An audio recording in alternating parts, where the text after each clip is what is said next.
मतलब हम लोग पढ़ रहे हैं ड्राइवेशन, डेरिवेशन किसका पढ़ेंगे?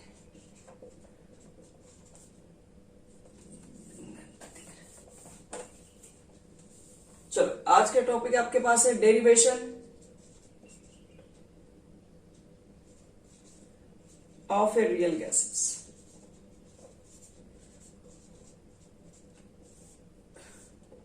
अगर शॉर्ट में कहो तो इसको मैं बोलेंगे, यहां से हम सीखेंगे वंडर वाली इक्वेशन। काइनेटिक गैस में दो फॉल्टी स्टेटमेंट को करेक्ट करने के लिए डेरिवेशन किया गया रियल गैसेस का। रियल गैसेस में हम लोग देखते हैं कि सबसे पहले हमको क्या जरूरत पड़ती है? प्रेशर की करेक्शन की, प्रेशर करेक्शन।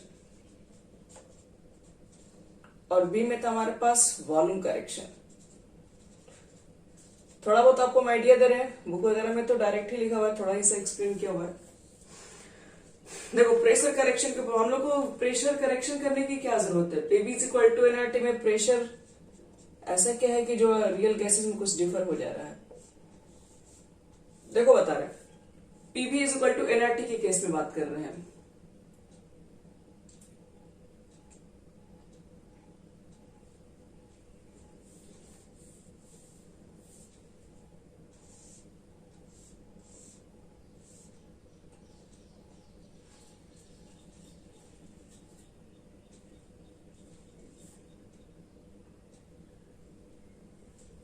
चलो यहां समझो, अगर मान लो कि मेरे पास PV is equal to NRT है, तो इस कंडीशन में मान के चला जाता है कि आपके पास जो मॉलिक्यूल्स है उस मॉलिक्यूल्स के अंदर कोई भी अट्रैक्शन रिपल्सन फोर्स एग्जिस्ट नहीं कर रहा है।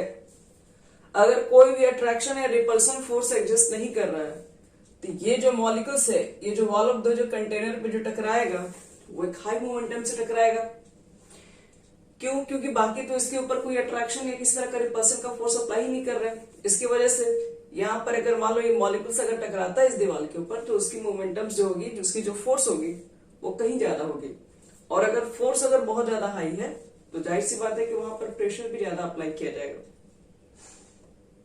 दूसरी बात देखो इसके अंदर, अगर मान लो कि तुम्हारे पास रियल गैसेस है, तो रियल गैसेस के अंदर मॉलिक्यूल्स के पीछे बता है वहां पे तो अट्रैक्शन फोर्स एग्जिस्ट करता है। तो मान लीजिए कि यहां पर आपके पास गैसेस मॉलिक्यूल्स है, ठीक है, और ये रियल गैस की गैसेस मॉलिक्यूल्स है।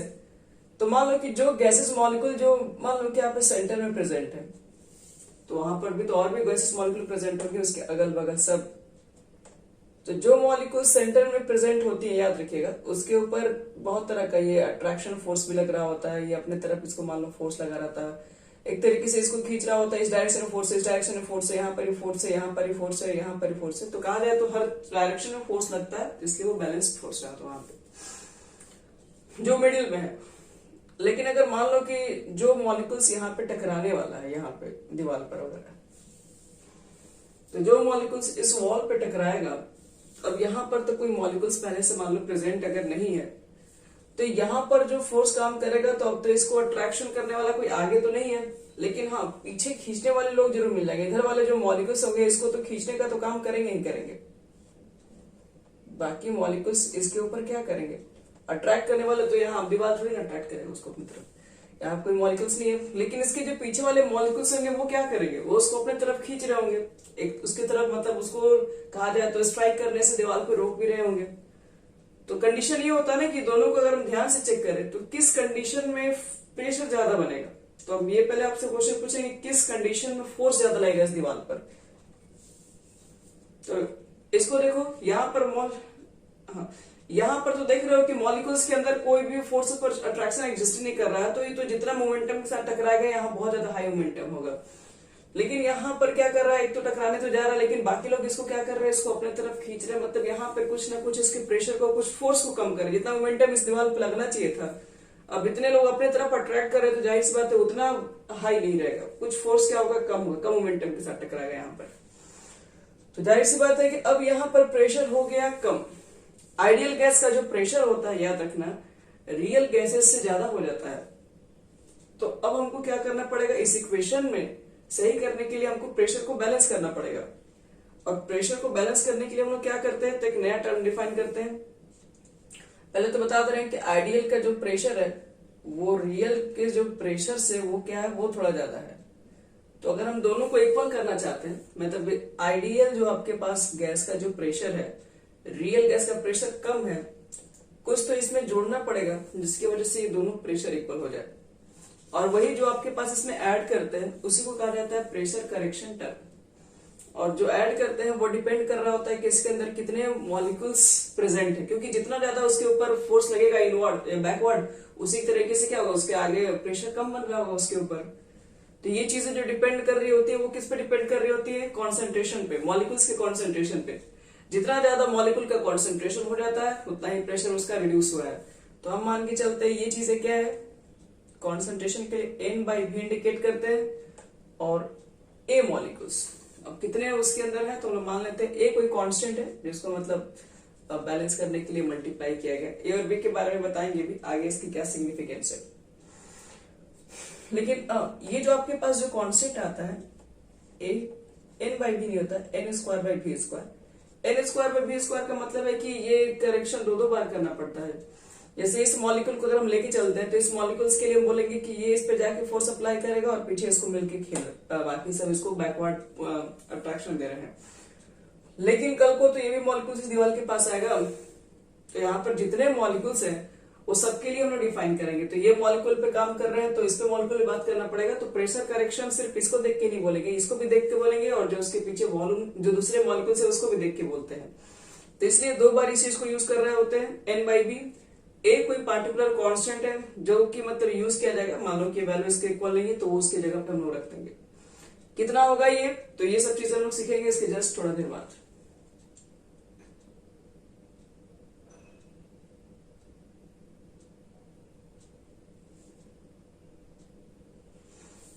तो देखो यही आपके पास ये जो Pi जो दिख रहा है यही आइडियल गैस का प्रेशर है, और आइडियल गैस का प्रेशर ज्यादा होता है रियल गैस के प्रेशर से, और ये टर्म जो निकल के आता है यही हमारा प्रेशर करेक्शन टर्म है। यहाँ पर N जो आपके पास है नंबर ऑफ मोल्स है, V जो आपके पास है वो होता है volume.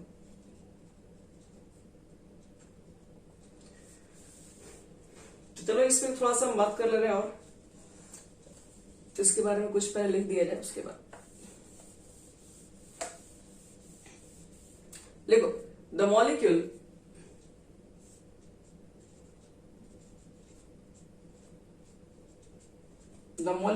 which is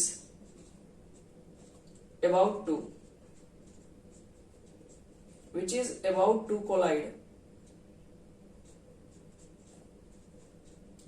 with the wall of the container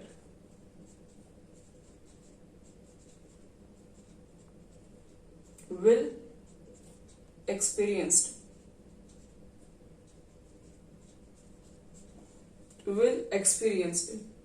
a backward pull.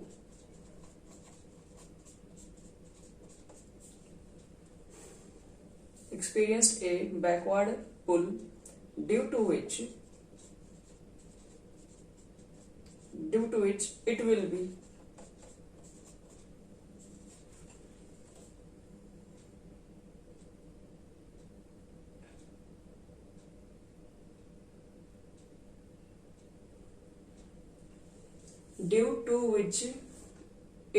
will be collide lesser momentum.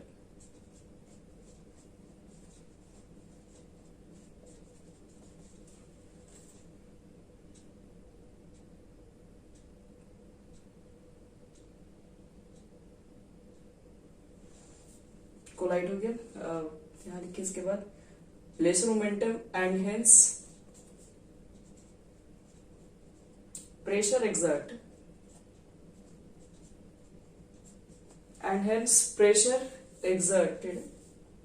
कर दो will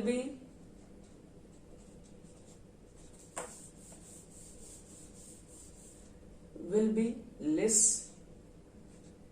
as compared to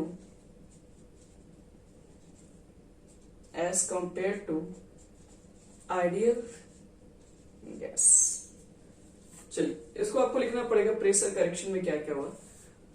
The molecule which is about to collide with the wall of the container will experience a backward pull, due to which it will be collide lesser momentum and hence pressure exert will be less as compared to ideal gas. कम होती है और इसकी वजह से हमको pressure correction जो लेना पड़ा है, पीसी का मतलब यहाँ लिख रहे हैं कि प्रेशर करेक्शन, जो कि हम लोग यूज करते हैं ए एन स्क्वायर बटे में वी स्क्वायर, एन जो आपके पास है लिख देना number of moles of gas, और वी आपके पास हो जाएगा वॉल्यूम। देखो आपसे पूछ भी सकता है प्रेशर करेक्शन टर्म किस पे डिपेंड करता है, तो आप कॉन्सेंट्रेशन भी बोल सकते हो, डेंसिटी वगैरह में भी बोल सकते हो, क्योंकि डेंसिटी जितना ज्यादा होगा उतना ज्यादा उसको बैकवर्ड पुल मिलेगा, ये सब चीज। तो और उसके बाद लास्ट में आपके पास पी आइडियल और दोनों को अगर आप इक्वल करना है तो क्या लिख देंगे हम लोग, पी आइडियल को सही बनाने के लिए पी रियल भी चाहिए और प्लस उसमें ऐड भी करना पड़ेगा ए एन स्क्वायर बटे में भी स्क्वायर। तो ये हमारा आज का नया प्रेशर हो गया। चलो सब लोग यहाँ पे फटाफट नोट कर लीजिए, जिसको कुछ डाउट है पूछ लीजिए यहीं पर। बोलिए। प्रेशर करेक्शन बताया गया कि इस कंटेनर के अंदर जो बहुत सारे मॉलिक्यूल्स जो प्रेजेंट है वो थोड़ा नहीं, रियल गैसेस का जो प्रेशर होता है बताया गया है वो थोड़ा कम होता है और आइडियल गैस की प्रेशर ज्यादा होती है। तो आइडियल गैस और रियल गैस दोनों प्रेशर इक्वल करने के लिए हमें कांस्टेंट को ऐड करना पड़ता है बस। ठीक है, ये सब चीज पूरे है, वो समझ में आपको आ जाएगा। अगर मान लो प्रॉब्लम हो गया तो हम इसका वीडियो बना दिए, आप देख सकते हो। थोड़ा टाइम पर बचा होगा तो एक ही चीज को कितना बार देखा टाइम पर आप लोग। हाँ बोलो।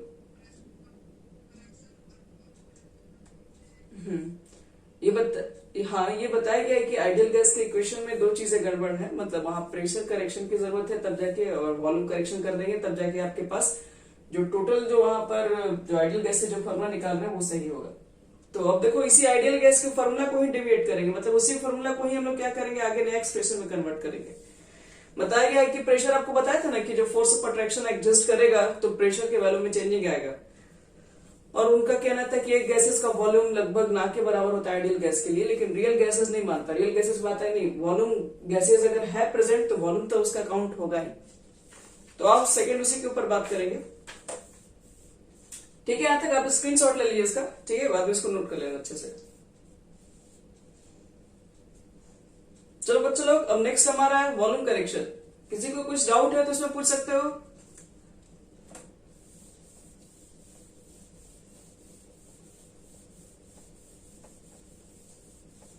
देखो अब वॉल्यूम करेक्शन कैसे किया गया था उस पर बात कर रहे हैं।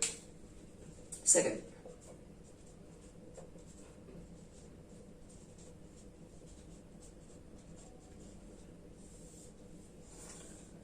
वॉल्यूम को करेक्शन करने के लिए पहले आइडियल का इसका यही कहना था कि at high pressure, sorry ideal का नहीं रियल का, at high pressure volume of gas molecules can not be neglected.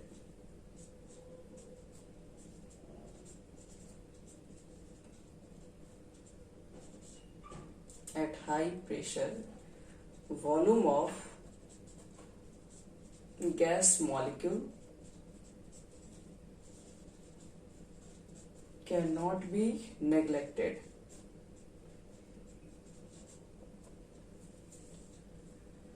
चलो पहले जो बता रहे उसको ध्यान से समझना और देखना इसमें क्या गड़बड़ है। ये पहले आइडियल गैस के बारे में बता रहे हैं। आइडियल गैसेस के जो मॉलिक्यूल्स है उसके वॉल्यूम के ऊपर बात कर रहे हैं। जो आइडियल गैसेस की जो मॉलिक्यूल्स होती हैं उनके लिए कहा गया है कि इनका जो वॉल्यूम है और पूरे कंटेनर का वॉल्यूम देखा जाए तो कहा जाता है कि इनकी वॉल्यूम कोई वॉल्यूम नहीं है, ना के बराबर इनकी वॉल्यूम है। मतलब एक यहाँ पर गैसेस मॉलिक्यूल्स के वॉल्यूम को अनदेखा कर दिया गया है, एक लाइन कहा जाता है। ये आइडियल वाला का है। अब देखो रियल के ऊपर बात करो तो रियल वाला कहता है कि नहीं भाई ऐसा बात नहीं है, मेरे पास जो मॉलिक्यूल्स है उसकी तो कुछ तो वॉल्यूम है, क्योंकि थोड़ा मान के चलता है कि साइज थोड़े बड़े बड़े इसके टर्म्स के। इतना भी अगर है कहीं तो इतना तो जगह कम से कम वो छेक रहा है, ऐसा नहीं नहीं कुछ भी नहीं मान सकते हैं, तो ऐसा कंडीशन नहीं ले सकते हैं। तो रियल गैसेस वाला मानता है कि नहीं, इस गैस मॉलिक्यूल्स का जो वॉल्यूम है उसको नेग्लेक्ट नहीं किया जा सकता है। तो हमको ये चेक करना है कि दोनों कंडीशन में आइडियल गैसेस और रियल गैसेस किसकी वॉल्यूम ज्यादा होगी, आइडियल गैस मॉलिक्यूल्स की या रियल गैस मॉलिक्यूल्स की। तो ऐसे समझो, हाँ नहीं आइडियल गैस कैसे हो जाएगा, आइडियल गैस तो मान के चला है कि मतलब इस मॉलिक्यूल्स का वॉल्यूम आप नेग्लेक्ट कर सकते हैं, तो इसका मतलब है बहुत छोटा मान के चला, ना के बराबर उसकी वॉल्यूम है। लेकिन हाँ तो वही ना बोल रहा है कि उसमें उसे हम एक ही के ऊपर बात करेंगे, इसके ऊपर यहाँ पर अगर एक मॉलिक्यूल्स के वॉल्यूम को देखा जाए तो वो नेग्लेक्ट किया जा सकता है, लेकिन रियल गैसेस कहता है कि नहीं, उस मॉलिक्यूल्स के वॉल्यूम को हम नेग्लेक्ट नहीं कर सकते, जो भी है थोड़ा बहुत भी कंट्रीब्यूशन कर रहा है उसको पूरी तरीके से नेग्लेक्ट नहीं, अनदेखा नहीं किया जा सकता है, उनका ये कहना था। तो अगर हम दोनों से कंपैरिजन करें तो इस बार रियल गैसेस की जो मॉलिक्यूल्स की वॉल्यूम होगी, ध्यान रखना, वो क्या होगी, वो ज्यादा है आइडियल गैस से। इस बार रियल वाला ज्यादा हो रहा है आइडियल से, क्योंकि रियल गैसेस के मॉलिक्यूल्स को मान के चला गया है कि वो नेग्लेक्टेबल के इक्वल नहीं है, मतलब इसकी कुछ ना कुछ कंट्रीब्यूशन होगी। तो बताना ये है कि अब रियल गैसेस का जो वॉल्यूम ज्यादा है, आइडियल गैस का वॉल्यूम कम है, तो कितना कम है। तो यही सब चीजें बच्चे लोग इसके अंदर देखो, हम लोग मान के चले कि आइडियल गैस का वॉल्यूम ज्यादा है, रियल गैस का वॉल्यूम कम है, तो ये दोनों इक्वल करने के लिए ये वाला ज्यादा वैल्यू है, तो ये दोनों तो इक्वल है नहीं। अब इसमें से कुछ कम करेंगे तभी दोनों इक्वल हो सकता है, कितना कम करेंगे तो वो भी किस पर डिपेंड करेगा। हम मान लेते हैं अभी वीसी करेक्शन करते हैं, मान लो वीसी मॉलिक्यूल्स क्या कर रहे हैं, हम लोग कम कर रहे हैं, ताकि ये जो वैल्यू आ जाए ये दोनों आपस में इक्वल हो जाए। अब बाद में बताया गया आपके पास की जो वीसी की जो वैल्यू होगी वो कितनी होगी, इसको बोलते हैं क्या, इसको ना बोलते हैं करेक्शन ऑफ वॉल्यूम, या इसको हम लोग एक्सक्लूडेड वॉल्यूम भी बोलते हैं, एक्सक्लूडेड वॉल्यूम। चलो, तो जैसे कि एक्सक्लूडेड वॉल्यूम का देखो मतलब अगर कहा जाए तो यही होता है, जैसे कि आइडियल वाला का देखो, अगर आइडियल वाला केस का देखोगे तुम लोग, तो मॉलिक्यूल्स जो है आपका, जाके मान लो यहाँ पर मॉलिक्यूल्स प्रेजेंट है, तो ये कहता है पूरे कंटेनर के हिसाब से इस मॉलिक्यूल को हटा भी दे तो फर्क नहीं पड़ेगा। लेकिन अगर यही रियल गैसेस है तो यहाँ पर अगर मान लो 4 एटम भी अगर प्रेजेंट है तो इसका जो वॉल्यूम होगा उसको नेग्लेक्ट नहीं किया जा सकता है। तो इसका मतलब है कि अब यहाँ के वॉल्यूम को नेग्लेक्ट नहीं करेंगे तो इस मॉलिक्यूल के लिए जो फ्री स्पेस है बच्चे लोगों को, तो ये पूरा हो गया, ये स्पेस तो उसके लिए फ्री नहीं है, ये तो यहाँ पर मूव नहीं कर सकता है, तो इसलिए वॉल्यूम तो कुछ तो कम हो जाएगा फिर। तो यही चीज है, एक्सक्लूडेड वॉल्यूम का मतलब यही होता है जो वॉल्यूम को निकाल दिया जा रहा है, हम लोग जहां मॉलिक्यूल्स प्रेजेंट है उस वॉल्यूम को निकालना पड़ेगा, और वो किस पे डिपेंड कर रहा होता है, तो उस एरिया में कितने मॉलिक्यूल्स प्रेजेंट हैं गैसेस के, उसके ऊपर डिपेंड कर रहा होता है।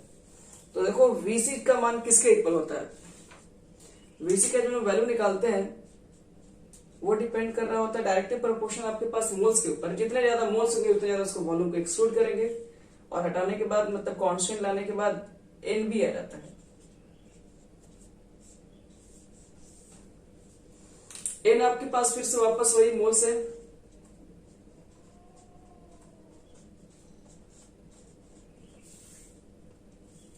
तो अगर देखा जाए हम लोग इसको इसी फॉर्मूले को अगर कंडीशन में चेक कर लिया जाए तो Vi इज इक्वल टू आपके पास हो जाता है Vr माइनस एन भी कहा जाता है।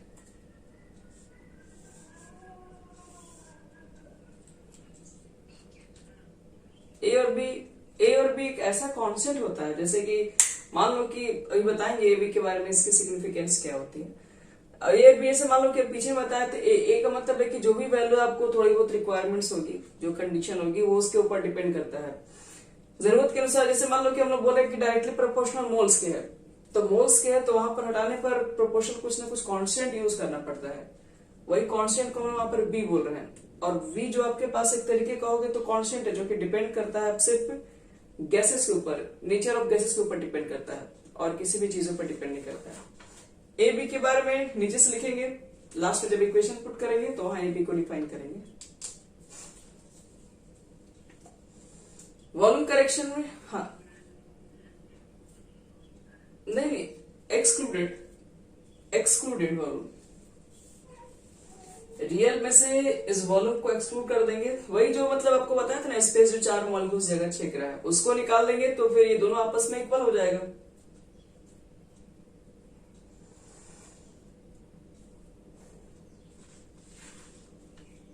चलो बच्चे लोग, यहां तक सबका हो गया, तो फिर बोलो नया इक्वेशन फिर डिराइव करें। अब नया इक्वेशन का टाइम आ चुका है हमारे पास है।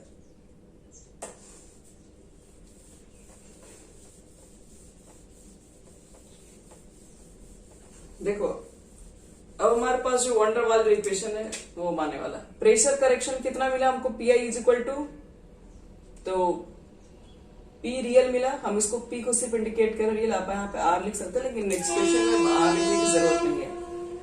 और N A N square by V square. और अभी हम लोग देखिए आइडियल गैस का जो आपके पास वॉल्यूम था वो v माइनस एन बी था, ये v आपके पास रियल में से एनबी से माइनस किए थे। अब हम लोग क्या करेंगे, पुट कर देंगे since from ideal gas equation, ideal gas equation PV is equal to NRT ही होता है, फॉर्मूला आज भी वही है, लेकिन इस फॉर्मूला में प्रेशर और वॉल्यूम की करेक्शन की रिक्वायरमेंट थी, रिक्वायरमेंट हम लोग कर दिए पूरा। अभी वॉल्यूम को पुट कीजिए, प्रेशर को भी पुट कर दीजिए, तो P N square by V square हो गया, V माइनस एन बी जो वॉल्यूम की जगह पर होगा, ये हो जाएगा आपके पास एन आर टी। और इसी इक्वेशन को बोला जाता है van der Waals equation of state for real gases. Van der Waals equation of state for real gas, जिसमें वेयर लिखते हो यहां पे, where A and B are van der Waals constant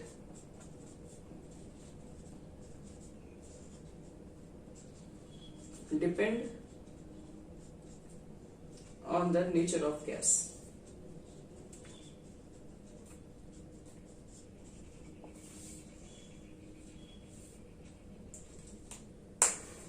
यही हमारे पास होगा बच्चे लोग wonder Waals equation of state for real gases. अगर मान लो कि ये तो n मोल्स के लिए दिख रहा है, ये जो आपके पास वंडर वाल इक्वेशन है फॉर n मोल्स, अगर सपोज कि आपके पास मोल्स 1 हो सिर्फ, तो 1 मोल्स के लिए वंडर वाल इक्वेशन देखो कितना हो जाएगा,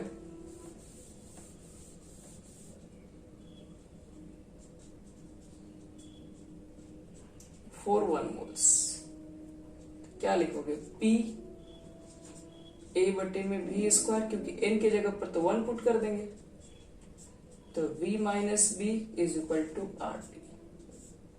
अगर आपके पास 1 मोल ऑफ गैसेस प्रेजेंट है तो वंडर वाल का इक्वेशन हम लोग ए लिखेंगे।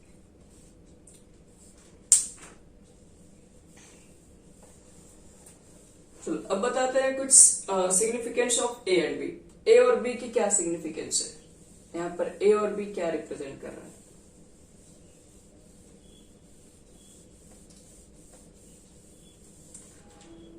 तो significance and unit of wonder Waals constant देखो सब लोग यहां पर,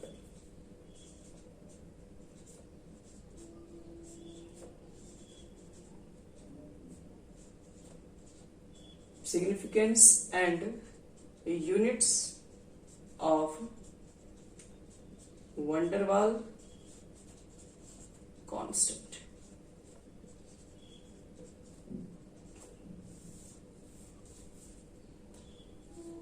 तो सबसे पहले यूनिट ही बात कर लगे। यूनिट जैसे मान लो कि बहुत बार कॉम्पिटिटिव एग्जामिनेशन में भी क्वेश्चन किया हुआ है वंडर वाल कांस्टेंट की यूनिट क्या होती है। तो देखो इसको थोड़ा कैसे डिफाइन किया, थोड़ा दूसरे तरीके से इसको डिराइव किया जाता है। वंडर वाल कांस्टेंट के लिए पहले आप कहां से ए बोले क्या है, तो आपने प्रेशर करेक्शन में इसको यूज किया है, ये पीछे हम लोग लिख चुके हैं, ये हम लोग यूज किए हैं प्रेशर करेक्शन के अंदर। तो एक चीज समझेंगे, ये प्रेशर करेक्शन के अंदर यूज किया गया, इसका मतलब है कि ये जो वैल्यू आपके पास होगा वो पी के इक्वल होगा, मतलब एक तरीके से काम तो प्रेशर के लिए ही यूज कर रहे हो, तो इस वैल्यू होना वो प्रेशर के ही इक्वल है। चलो पुट करते हैं सबके बारे में। प्रेशर के लिए लिखते हैं एटीएम, एन के लिए लिखेंगे मोल स्क्वायर, ए की तो वैल्यू निकालनी है क्या यूनिट होगी, और इसके लिए लिखेंगे लीटर स्क्वायर। तो एक यूनिट को क्या लिख सकते हैं, एटीएम लीटर स्क्वायर, और ये नीचे चला जाएगा फिर ऊपर भी आएगा मोल पावर -2। ये आपका यूनिट हो जाएगा प्रेशर करेक्शन के लिए। तो ए वंडरवाल कांस्टेंट है, वंडरवाल कांस्टेंट की ये यूनिट हम लोग लिखेंगे। चलो अब यूनिट ऑफ बी को बता रहे हैं, ये सब लोग का हो गया।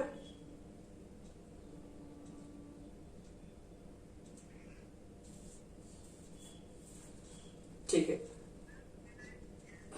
Litre LITR।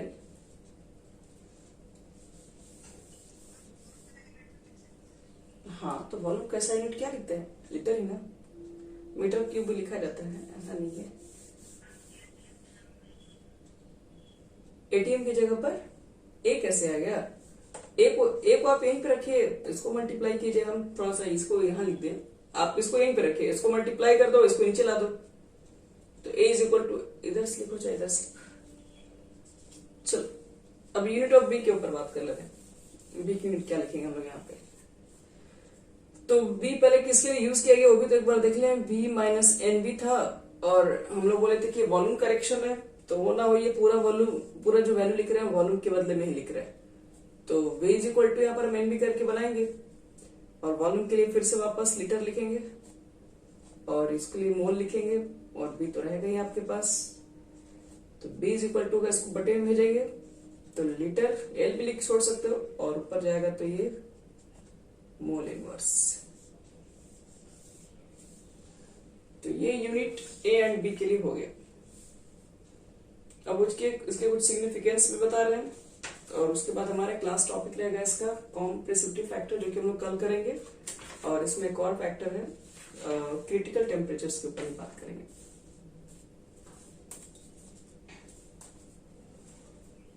इसके 2 क्लासेस और होंगे बस, उससे ज्यादा नहीं है। इसके बाद जो आपका लेसन है थर्मोडायनेमिक्स, वो काफी इंपॉर्टेंट लेसन है, मतलब ऐसा कोई एग्जाम ही नहीं है जिसमें उससे क्वेश्चन ना रह सकता। फिजिक्स केमिस्ट्री दोनों के लिए इंपॉर्टेंट लेसन होता है। मिटा रहे बच्चों लोग, इसके लिखो मीनिंग सिग्निफिकेंस ऑफ ए, इसको पूरी तरीके से मिटा रहे हैं यहाँ पे। ए और बी के बारे में हमने लिख लिया है, कांस्टेंट है वंडरवाल कांस्टेंट, जो कि डिपेंड करते हैं सिर्फ नेचर ऑफ गैसेस के ऊपर। ध्यान रखना डिपेंड किस पे करते हैं, ये भी जरूरी चीजें हैं, पूछ लेता है कभी कभी question. Significance of A,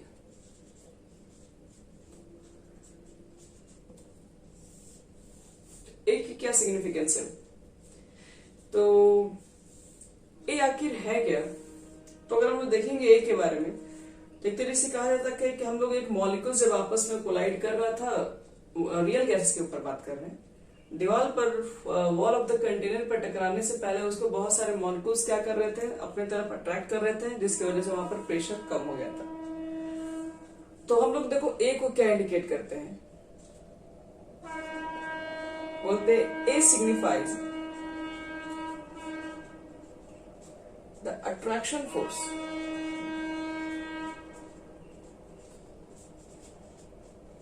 the attraction force between the gas molecule.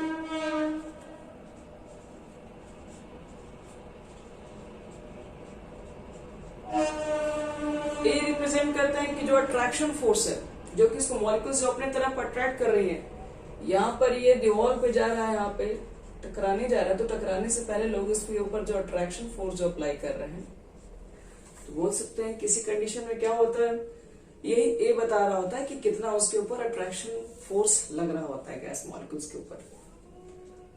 और अगर कभी ए की वैल्यू अगर आपको कभी ज्यादा अगर मिल गई, higher the value of, higher is the value of A, more will be the attraction force,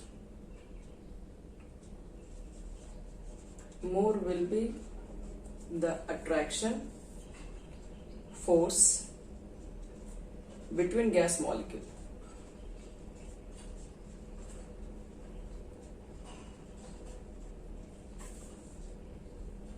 मतलब हम आपसे कह रहे हैं कि ए का वैल्यू रिप्रेजेंट कर रहा है अट्रैक्शन ऑफ गैसेस मॉलिक्यूल्स के बीच में क्या अट्रैक्शन है।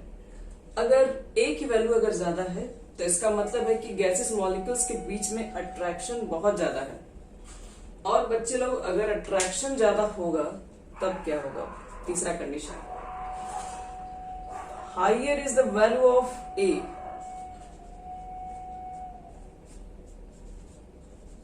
higher is the value of A for a given gas,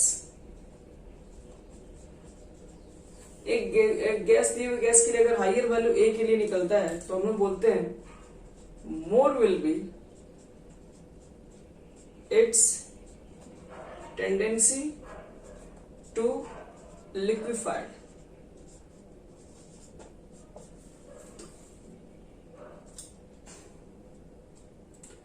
आप खुद से समझिए, जैसे मान लो गैसेस मॉलिक्यूल्स के बीच में फोर्स ऑफ अट्रैक्शन अगर ज्यादा है तो उसको लिक्विफाइड करना इजी है। जिस मॉलिक्यूल्स के बीच में अट्रैक्शन फोर्स बहुत कम एग्जिस्ट कर रहा है तो उसको थोड़ा पास पास लाना क्या बहुत मुश्किल है, उसको लिक्विफाइड करना बहुत मुश्किल है। क्योंकि लिक्विड का मतलब क्या होता है, गैसेस को लिक्विड में कन्वर्ट कब कर सकते हैं, जब उसके बीच में फोर्स ऑफ अट्रैक्शन बढ़ा सके। गैसेस मॉलिक्यूल दूर दूर होती है, अट्रैक्शन बढ़ाओगे तो नजदीक आ जाएगी, पहले लिक्विड में कन्वर्ट होंगी, और ज्यादा फोर्स ऑफ अट्रैक्शन अप्लाई करोगे तो फिर वो सॉलिड में कन्वर्ट हो जाती है। तो अगर ए की वैल्यू ज्यादा है, ए की वैल्यू ज्यादा है इसका मतलब हम क्या समझते हैं, हम लोग तो यही समझते हैं कि वैल्यू ज्यादा है इसका मतलब force of attraction gases molecules के बीच में ज्यादा एग्जिस्ट कर रहा है। अगर ज्यादा एग्जिस्ट करेगा तो वो गैसेस को इजी तरीके से लिक्विड में कन्वर्ट कर सकते हैं।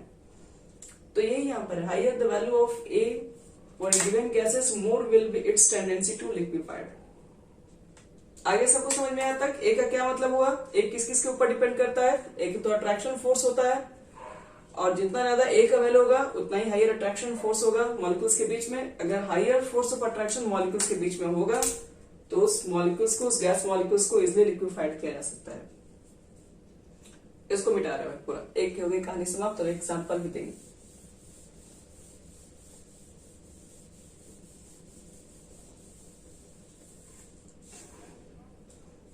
जैसे मान लो कि एग्जांपल दे रहे हैं,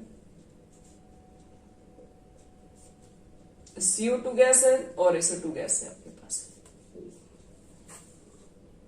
आपको वंडरवॉल के बारे में भी बताए थे, वंडरवॉल में कैसे चेक किया जा सकता है कि फोर्स ऑफ अट्रैक्शन किसमें ज्यादा एग्जिस्ट कर रहा है किसमें कम। जिसमें ज्यादा बच्चे लोग आपसे पास 4 क्वेश्चन पूछे जा सकते हैं ना, ऑप्शन देखिए कि किस गैसेस मॉलिक्यूल्स को इजीली लिक्विफाइड किया जा सकता है, तो आप चेक करेंगे उसके अंदर कि किसमें हाईएस्ट फोर्स ऑफ अट्रैक्शन है।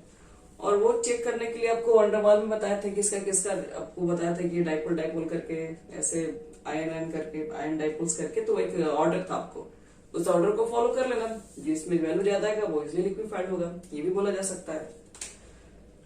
नहीं तो यहाँ देखो CO2 और आपके पास SO2 है, अगर मुझे चेक करना है कि ये दोनों में लिक्विफाइड करने की टेंडेंसी किसकी ज्यादा है, किसको आसानी से लिक्विड में कन्वर्ट कर सकता है, या फिर ऐसे भी पूछा जा सकता है कि दोनों कंडीशन में किसमें ए की वैल्यू जो है वो ज्यादा होगी।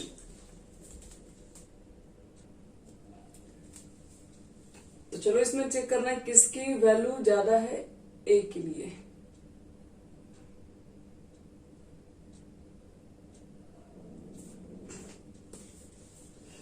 क्या लिखा है इसमें, तो आप पहले चेक करोगे ना किसमें ज्यादा फोर्स ऑफ अट्रैक्शन एग्जिस्ट कर रहा है,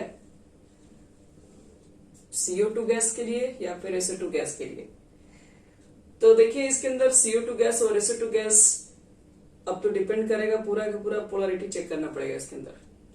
तो डाइपोल मोमेंट का हम लोग यूज करते हैं। तो वंडरवॉल फोर्स ऑफ अट्रैक्शन जो होता है वो मास पर भी डिपेंड कर रहा होता है, तो मास पर भी देख करेंगे, डाइपोल मोमेंट पे भी चेक करेंगे जिसका ज्यादा होगा। तो अगर मास के ऊपर बात करोगे बच्चे लोग तो ये 44 हो जाएगा और ये 32 64 आ जाएगा, इसका ये मोलर मास होगा इतना। मोलर मास हम लोग मालूम निकाल लिए कितना है, तो इसका मोलर मास ज्यादा है तो फोर्स ऑफ अट्रैक्शन अभी भी इसमें ज्यादा है। अगर आप डाइपोल नेचर चेक करेंगे तो CO2 के बारे में अगर चेक किया जाए तो CO2 बच्चे लोग क्या होता है, sp होता है, और sp अगर होता है तो हम लोग कहेंगे इसके पास कोई लोन पेयर नहीं है, तो लोन पेयर नहीं तो होता है तो इसका डाइपोल मोमेंट क्या होगा, नेट डाइपोल मोमेंट 0 हो जाता है, मतलब इसके अंदर कोई भी पोलरिटी नेचर क्रिएट ही नहीं होगा। लेकिन अगर आपके पास SO2 है तो S के बाहर तो 6 होता है, तो एक लोन पेयर भी इसके पास है, तो यहाँ पर नेट डाइपोल मोमेंट 0 नहीं होता है, जो कि हम पढ़ चुके हैं। तो 0 जब ये नहीं होगा तो कुछ ना कुछ का वैल्यू होगा, कुछ ना कुछ इसके मॉलिक्यूल्स के बीच में क्या फोर्सेस होंगे, चार्जेस भी होंगे। तो यहाँ पर फोर्स ऑफ अट्रैक्शन क्या होगा, SO2 के कंडीशन में ज्यादा एग्जिस्ट करेगा, जिसकी वजह से हम लोग बोल सकते हैं कि जब फोर्स ऑफ अट्रैक्शन ज्यादा है तो यहाँ पर ए की वैल्यू इस कंडीशन के लिए ज्यादा होगी। तो इस चीज को ध्यान रखना पड़ेगा, ए की वैल्यू किस में ज्यादा निकल के आएगी, किस पे कम निकल के आएगी। चलो तो ये भी लिख लेना कहीं। अगर मान लो कि वंडरवाल अभी चेक करिए, जिसको चेक नहीं करने आ रहा है ये डाइपोल का केसेस, वो मॉलिक्यूलर मास से भी चेक कर सकता है। हालांकि दोनों चेक करने बच्चे लोग आना चाहिए।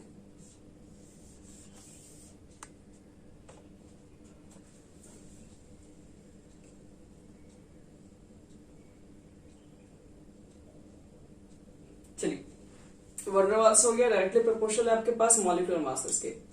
तो बोल सकते हैं कि ए जो आपके पास ACO2 के केसेस हैं वो कहीं ज्यादा होगा ACO2 के कंपैरिजन में। नेक्स्ट और लास्ट, सिग्निफिकेंस ऑफ बी। इसके बाद कल स्टार्ट करेंगे नया टॉपिक है कॉम्प्लेक्सिटी फैक्टर। ये बहुत इंपॉर्टेंट टॉपिक है। मिटा रहे बच्चे लोग इसको पूरा।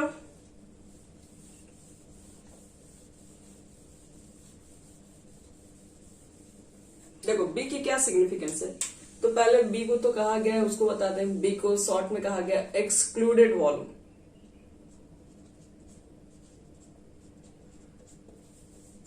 बी किस पे डिपेंड कर रहा होता है, तो बता दें साइज ऑफ गैस मॉलिक्यूल।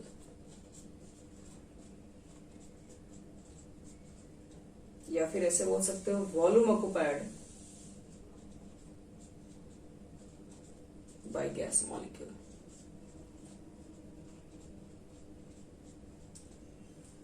अगर बी की वैल्यू ज्यादा होगी तो इसका मतलब है उस गैस की साइज ज्यादा होगी। आपको बताया था ना कि यहाँ पर जो गैसेस मॉलिक्यूल जो प्रेजेंट थे रियल गैसेस के अंदर, ये साइज क्या थोड़ी बड़ी है, तो इसी को एक्सक्लूडेड वॉल्यूम बोला गया था। अगर बी का वैल्यू ज्यादा है तो इसका मतलब यही ना है कि यहाँ पे ज्यादा स्पेस लिया होगा, मतलब जो भी यहाँ पर प्रेजेंट है गैसेस मॉलिक्यूल्स, इनकी साइज क्या बड़ी है। तो बी डिपेंड कर रही होती है साइज के ऊपर, ध्यान रखिएगा, साइज ऑफ गैस मॉलिक्यूल्स के ऊपर, यानी कि volume occupied by gas molecules. तो अब हम चेक करते हैं कि higher is the value of B, तो बोलेंगे मोर विल बी साइज। ये तो क्लियर है, हाइयर वैल्यू अगर बी का होगा तो साइज भी ज्यादा होगा, तो मोर will B size of gas molecule and lesser will be its tendency to liquefied, to get liquefied.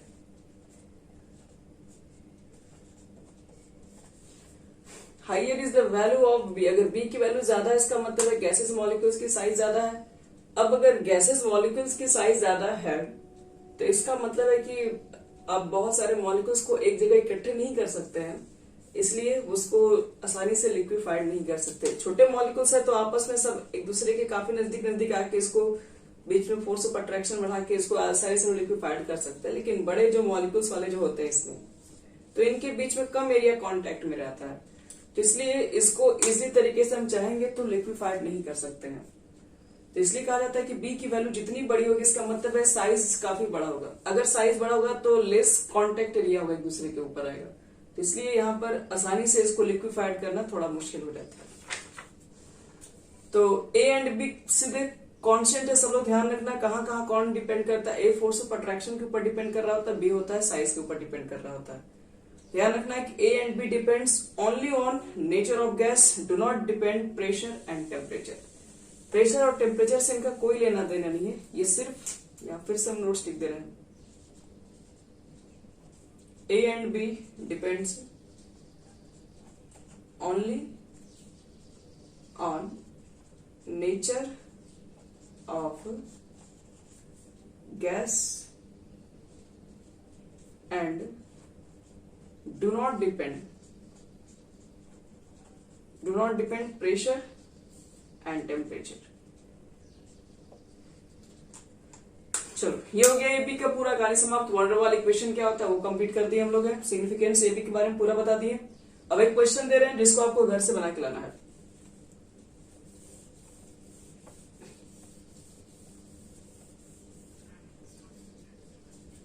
do not depend, pressure and temperature. Yes.